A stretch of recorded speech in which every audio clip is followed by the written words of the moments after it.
Europe 1. Le grand direct des médias avec Thomas Joubert. Un mois et demi après son lancement, 1001 vies, l'après-midi sur France 2 perd son animateur une fois par semaine. Frédéric Lopez a décidé de lever le pied et de confier la présentation du vendredi à Sophie Davant. Un remplacement qui interviendra dès demain à l'antenne. Et c'est une case que l'animatrice connaît bien pour avoir animé pendant 6 ans toute une histoire à la même heure. Sophie Davant est en direct avec nous ce matin sur Europe 1. Bonjour Sophie. Bonjour. Ça doit être assez savoureux, Sophie Davant, d'être rappelée par une direction qui vous avait pourtant supprimé votre émission de début d'après-midi. Ouh là là là là, vous y allez fort là. Hein. Alors moi, c'est savoureux, c'est surtout très agréable. Et en fait, j'ai envie de vous raconter une histoire plutôt sympathique, assez rare dans le milieu de la télé. Allez-y. Plutôt agréable parce que je suis très flattée, très honorée que Frédéric lui-même m'ait appelée. Alors il y pensait depuis longtemps, puisque quand il a été contacté par Vincent Meslet pour renouveler le genre, c'était la demande de Vincent Meslet.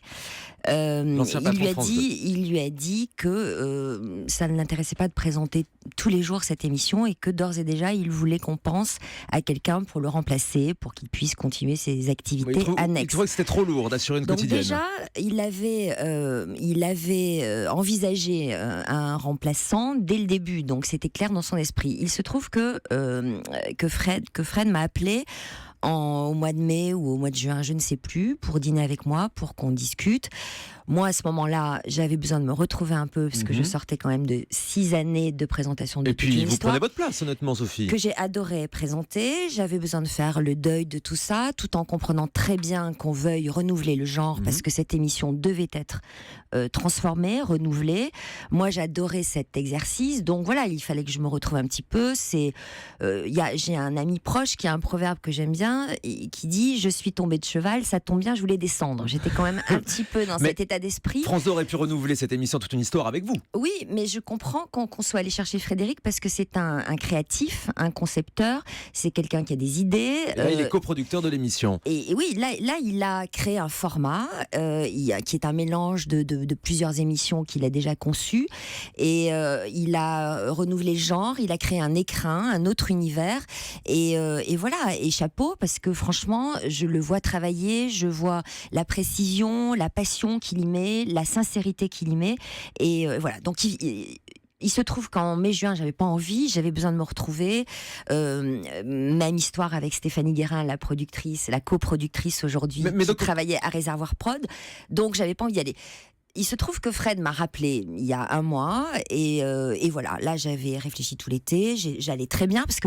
Et donc il n'y a aucun goût de revanche? Absolument pas, mais alors absolument pas. Moi je suis ravie de travailler avec lui, je suis ravie de travailler dans l'écrin qu'il me propose et surtout, moi au fond, la première question qu'il m'a posée, c'est qu'est-ce que tu aimais? Qu'est-ce qui te manque depuis que tu ne présentes plus toute une histoire? Et je lui ai répondu la profondeur des échanges. Il se trouve qu'avec Frédéric, on a plein de points communs. On a une passion pour la rencontre humaine. Oui, mais alors lui, il estime que les émissions se sont trop chargées émotionnellement, donc il ne peut pas faire 5 jours par semaine. Hein, c'est aussi une de ses explications. Il se trouve qu'il a créé un écrin magnifique qu'on tourne dans une maison, que le tournage est long et assez lourd, très esthétique, très léché, donc c'est assez compliqué, et qu'il ne peut pas tourner plus d'une émission par jour. Tous les jours, il est face à un invité et je comprends qu'il ait besoin. Vous savez, on reçoit des témoignages, on a besoin d'être hyper concentré sur une rencontre humaine. On a besoin aussi de recharger nos batteries, de vider nos disques durs et d'aller prendre. 5 jours par semaine, toute une histoire pour 6 ans, Sophie. Donc vous êtes plus solide que lui? Non, mais moi j'enregistrais sur 2 jours. Alors j'enregistrais beaucoup d'émissions en 2 jours. Ça a été très fatigant pour moi. J'ai fait ça pendant 6 ans. Et là, pourquoi je suis ravie? Parce que Frédéric me propose un écrin et surtout parce que là je fais une émission par jour, j'ai un invité par jour. Et vous allez faire la même émission que lui, vous vous mettez vraiment dans ses chaussons?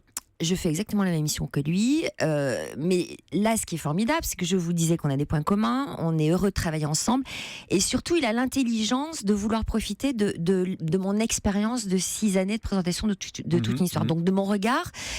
Donc on a déjà discuté de ce qui peut être amélioré. Cette émission est d'utilité publique, c'est formidable que les gens puissent venir témoigner. C'est un antidépresseur formidable parce qu'on reçoit des résilients, donc des gens qui ont surmonté leurs problèmes. Avec des témoignages plus positifs, c'est ça? ça. qui donne des clés. Donc voilà, et moi je lui apporte mon regard. On est en train de peaufiner, d'affiner, et je suis très heureuse de travailler avec Frédéric. Bon, et imaginons que vous fassiez des audiences supérieures aux siennes le vendredi. Alors lui, il n'en saura rien puisqu'il ne les regarde pas, paraît-il. Notre ambition, c'est que cette émission marche. Donc si je fais des audiences, si je fais de bonnes audiences, je pense que Fred en sera ravi. Et ce qu'on souhaite, c'est de faire des audiences formidables. Et si la chaîne constate donc que vous faites de meilleures audiences de lui, il serait peut-être tenté de vous remettre à la présentation tous les jours. Ils me féliciteront et ils seront très contents. Vous accepteriez de présenter tous les jours.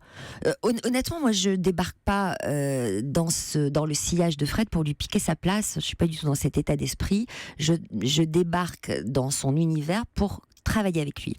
Alors vous avez supprimé donc toute une histoire à la fin de la saison dernière, Sophie Davant. On vous avait promis un talk-show hebdomadaire, me semble-t-il, le samedi. Alors là, j'ai entendu parler de plusieurs projets. Il y avait Ça mérite qu'on en parle, produit par Alexia Laroche-Joubert. J'ai entendu parler aussi d'une autre émission produite par William Lémergie avec votre équipe de C'est au programme. On en est où de ce projet ? Alors l'émission avec Alexia Laroche-Joubert, comme elle l'a annoncé elle-même, ne se fera pas en hebdo. Effectivement, j'avais tourné un pilote avec elle et j'ai adoré travailler avec elle. J'ai tourné plusieurs pilotes. C'était aussi une émission à base de témoignages. Oui, c'est une émission plus inscrite dans l'actualité. J'avais plus un rôle de journaliste. Il se trouve que moi j'ai une formation de journaliste et que j'ai fait de l'animation, donc je suis à cheval entre les deux.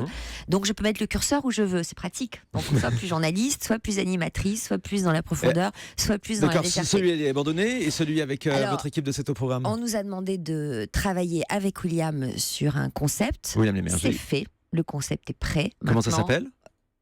Je vous le dirai pas.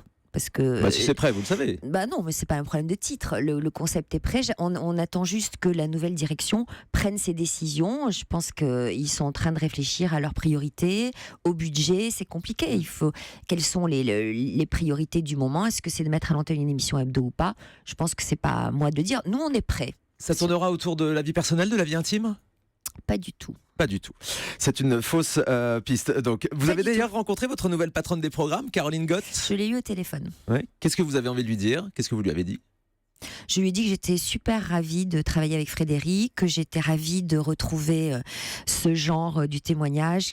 Honnêtement, ça me manquait de plus être en contact avec les invités qu'on reçoit. Et là, je suis vraiment très épanouie. Et donc, vous pensez que l'émission du samedi va arriver ? Je ne suis pas du tout dans le ressentiment comme je l'ai lu dans certains journaux. Je ne considère pas du tout que c'est une proposition humiliante. Au contraire, je suis très honorée et très heureuse de travailler avec Frédéric Lopez, que je respecte, que j'admire.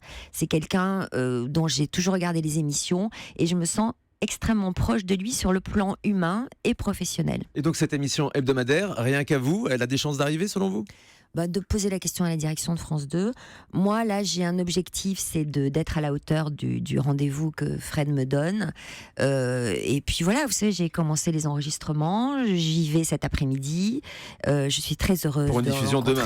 Donc, voilà. Et donc vous ferez ses remplacements le vendredi également quand il partira pour ses tournages de Rendez-vous en terre inconnue ? Voilà.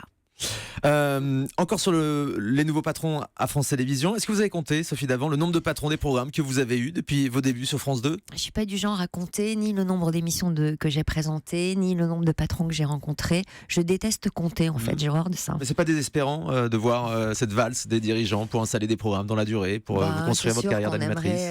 On aimerait avoir une vision un peu à long terme, mais bon, on s'habitue à force. On va retrouver aussi sur le Téléthon cette année encore, les 2 et 3 décembre prochains ? Absolument. Qui sera le parrain de cette année ?